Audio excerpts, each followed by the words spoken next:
नमस्कार दोस्तों, आपका स्वागत है हमारे YouTube channel the missing street पर।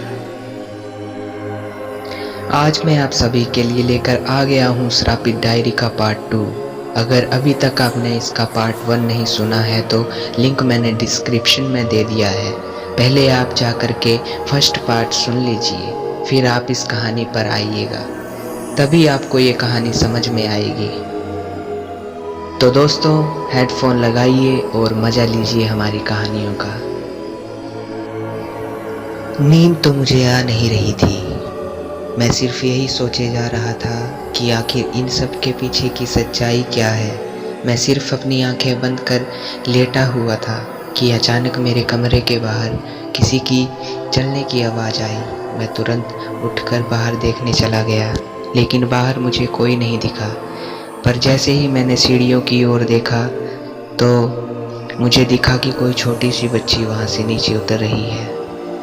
मुझे अपनी आंखों पे यकीन नहीं हो रहा था, तो मैंने अपनी आंखें मलकर फिर से नीचे देखा तो मुझे वहाँ कोई नहीं दिखा। ऐसे कैसे हो सकता है, मैं यही सोच रहा था। फिर मैंने फैसला किया कि आज रात को उन्हीं मंत्रों का आवाहन करके देखूंगा कि आखिर होता क्या है, क्योंकि मैं समझ रहा था कि जो कुछ हो रहा है शायद उसी मंत्रों की वजह से हुआ है और उसकी सच्चाई के बारे जानना था। मैंने वही सब क्रियाएं शुरू कर दी जो उस बुक में लिखी हुई थी। बिल्कुल उसी के अनुसार करनी शुरू कर दी। उस कागज पे लिखी हुई थी कि मंत्र के आवाहन के समय अपनी आंखें बंद रखें और किसी भी कीमत पर ना खोलें। मुझे तो ये बातें कभी कभी बेहद फिजूल लग रही थी। मैं सोच रहा था कि अगर ये बातें इस डायरी में लिख रहा हूँ, क्या कोई यकीन कर पाएगा कि ये सब भी मुमकिन है। पर अभी तो इससे भी बड़ी सच्चाई सामने आने बाकी थी। मैं उस कागज पर लिखी हुई सारी क्रियाएं करनी शुरू कर दी। कुछ घंटे बीत गए पर मुझे कुछ महसूस नहीं हुआ। जैसा कि उस बुक में लिखा हुआ था कि क्रिया के कुछ घंटे बाद आपको अपने आसपास किसी के होने की अनुभूति होगी, पर मेरे साथ कुछ ऐसा नहीं हुआ। मैंने सोचा ये सब फिजूल है और मैंने अपनी आंखें खोल दी। जैसे ही मैंने अपनी आंखें खोली तो सामने मुझे एक छोटी सी बच्ची दिखी। मैं एकदम से चौंक गया। लगा कि आखिर ये बच्ची कौन है और यहाँ कैसे आ गई। फिर मुझे याद आया कि लगता है शायद ये वही लड़की है जिसे मैंने उस रात सीढ़ियों से नीचे उतरते हुए देखा। वो बच्ची चुपचाप मेरे सामने खड़ी थी, एक मूर्ति की तरह। मेरे अंदर बहुत गुस्सा भरा हुआ था। मैंने तुरंत ही उस बच्ची को जोर से पकड़ने गया, पर जैसे ही छुआ मुझे एक जोर का झटका लगा, मानो मैंने बिजली की तार को छू लिया हो। देखने में तो वह बच्ची एक साधारण बच्ची लग रही थी, पर यह तेज उसके अंदर आई कैसे। एक पल के लिए तो हमको ऐसा लग रहा था कि हम पागल ही हो जाएंगे, क्योंकि अब मेरे साथ बहुत अजीब सा हो रहा था। सोचा कि बुक में लिखी सारी बातें झूठ थी, क्योंकि मैंने आंखें खोल ली थी। क्या हुआ, एक बच्ची सामने खड़ी थी। ये मनुष्य है, ना कि कोई प्रेत आत्मा। तुरंत ही मैंने उस बच्ची से पूछा कि तुम यहाँ कैसे आए और कौन हो तुम, और इतनी रात को मेरे कमरे में कैसे आए। एक बात तो हमें परेशान कर रही थी कि आखिर ये अंदर कैसे आई। देखने में तो ये प्रेत आत्मा नहीं लग रही थी। फिर मैंने सोचा कि जैसे ही सुबह होगी मैं इसे उसके घर को छोड़ आऊँगा, और उस बच्ची को ठहरने के लिए मैंने एक कमरा दे दिया। वो बच्ची बहुत कम बोल रही थी। मैंने उतना गौर नहीं किया, क्योंकि मैं अपने माता पिता की मृत्यु से बहुत तनाव में था और मुझे उनके कातिलों को पकड़ना था। पर ये रात मेरे लिए क्या खौफ छिपाए बैठी थी, मैं कभी सोचा भी नहीं था। मैंने उन सभी कागजों को जला डाला जिसमें मंत्र लिखे हुए थे। और तंत्र मंत्र से संबंधित सारी चीज़ों को मैंने जलाकर राख कर दिया, क्योंकि मैं इन सारी चीज़ों से ऊब चुका था। मुझे कुछ समझ नहीं आ रहा था कि आखिर मेरे माता पिता की मृत्यु कैसे हुई। मैंने उस बच्ची को देखने के लिए गया तो वो अपने कमरे में नहीं थी। मैं समझ नहीं पा रहा था कि आखिर ये कहाँ चली गई। मैंने घर से बाहर अंधेरे में झांका तो देखा वो बच्ची वहीं खड़ी है, बिल्कुल चुपचाप। मैं तुरंत नीचे उतर आया और उस बच्ची से पूछा कि तुम यहाँ क्या कर रही हो? इतनी रात गए। वो खामोश रही। तभी उस बच्ची ने अपनी उंगली से सामने की ओर इशारा किया। मैंने देखा कि वहाँ की ज़मीन भुरभुरी है। ऐसा लग रहा था जैसे वहाँ किसी ने कोई खुदाई की हो। वो बच्ची लगातार उसी ओर इशारा किए जा रही थी। आखिर बात क्या थी? मैं ये जानने के लिए घर के अंदर से फावड़ा उठा लाया और उस बच्ची को कहा कि तुम पीछे हट जाओ, मैं इसे खोद कर देखता हूँ आखिर बात क्या है। वो बच्ची मेरे पीठ पीछे खड़ी थी और मैं उस ज़मीन को खोदने लगा। थोड़ी देर खोदने पर मुझे अंदर जो चीज़ दिखी उसे देखने के बाद एक पल के लिए मैं थम सा गया। उस कब्र में उस बच्ची की लाश थी जो भी मेरे पीछे खड़ी थी। मुझे इतना डर लग रहा था कि इसे अपने शब्दों में नहीं कर सकता। मैं किसी तरह अपने पीछे देखा तो वो बच्ची वहीं खड़ी थी। मैं उसे देखकर पीछे की ओर गिर गया। मैंने उससे पूछा कि आखिर तुम कौन हो? तब उस बच्ची ने जो कहा उसे सुनकर ऐसा लगा जैसे मानो मेरे शरीर से किसी ने जान निकाल ली हो। उस बच्ची ने कहा, तुम्हारे माता पिता ने ही मुझे यहाँ दफन किया है। मैं अपने घर से बाहर खेलते हुए सड़क के किनारे आ गई थी।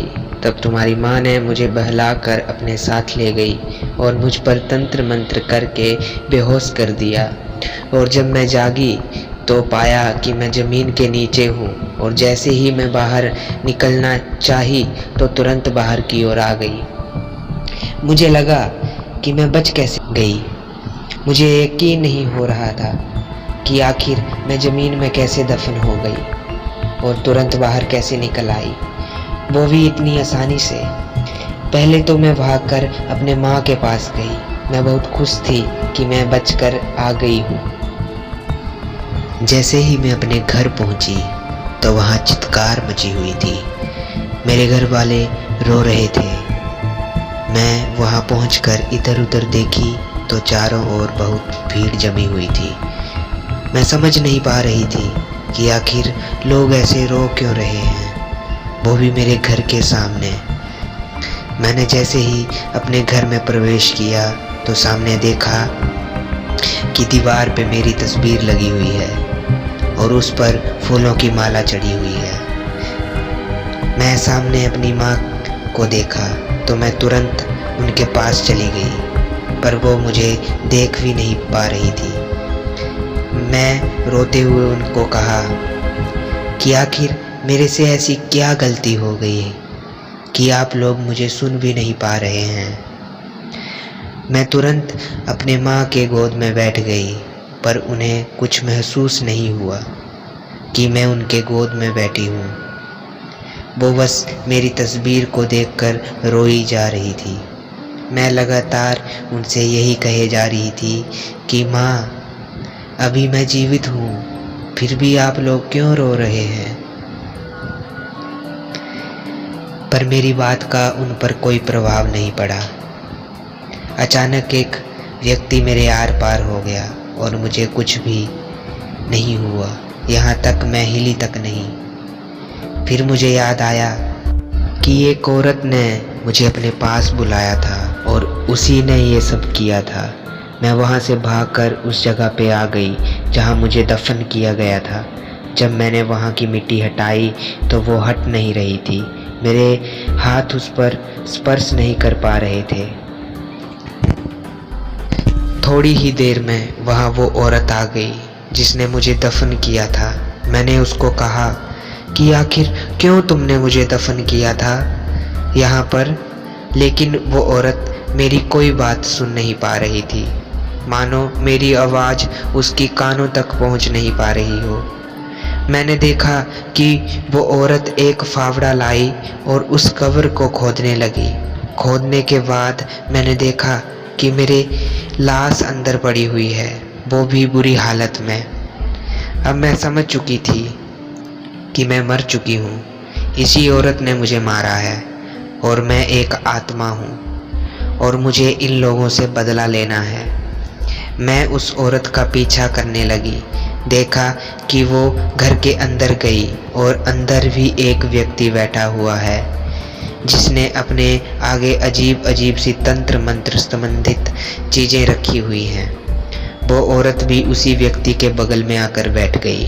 फिर थोड़ी देर बाद वो औरत वहाँ से उठी और फिर मेरी कब्र के पास पहुँची और अंदर कुछ फूल फेंके और फिर ऊपर से मिट्टी से भर दिया। मुझे बहुत गुस्सा आ रहा था। मैं समझ नहीं पा रही थी कि आखिर इनका खात्मा कैसे करूं। तब मुझे अपनी शक्तियों का एहसास हुआ और तभी मैं उस औरत के अंदर प्रवेश कर गई और अब जो मैं करती वो वही करती, क्योंकि मैं अब आत्मा बन चुकी थी। बस मुझे एक शरीर की ज़रूरत थी। मैं उस औरत के अंदर घुसकर उसे एक कुएं के पास ले गई और उसमें कूद गई और जैसे ही वो औरत मर गई तो मैं बाहर आ गई। अब मुझे उस आदमी को भी मारना था जिसे मैंने उस कमरे में देखा था। फिर मैं उस आदमी के पास पहुंची जो तंत्र मंत्र कर रहा था। मैंने उसके साथ भी यही किया जो उस औरत के साथ किया और दोनों को उस कुएं में डुबोकर मार दिया और मेरा बदला पूरा हुआ। और मैं ये जानना भी नहीं चाहती कि आखिर वो लोग हमें उस ज़मीन में दफन क्यों किए थे। आज तुमने उन तंत्र मंत्र के कागज़ को जलाकर मुझे मुक्ति दे दी है और बस मेरी लाश को यहीं दफन रहने दो। और इतना कहकर वो बच्ची मेरी आंखों से ओझल हो गई। मैं अपने आप पर रोने लगा कि आखिर मेरे माता पिता ऐसे थे। अब मुझे उनकी मौत का कोई दुख नहीं था, क्योंकि मौत की सज़ा भी उनके लिए कम थी। मैंने अपने इस डायरी में सब कुछ लिख चुका हूँ और अब मैं भी उसी कुएं में कूदकर जान देने जा रहा हूँ। इस डायरी को मैं फेंक रहा हूँ। जो कोई भी इस डायरी को खोल कर पढ़ेगा उसकी हालत भी बहुत बुरी हो जाएगी।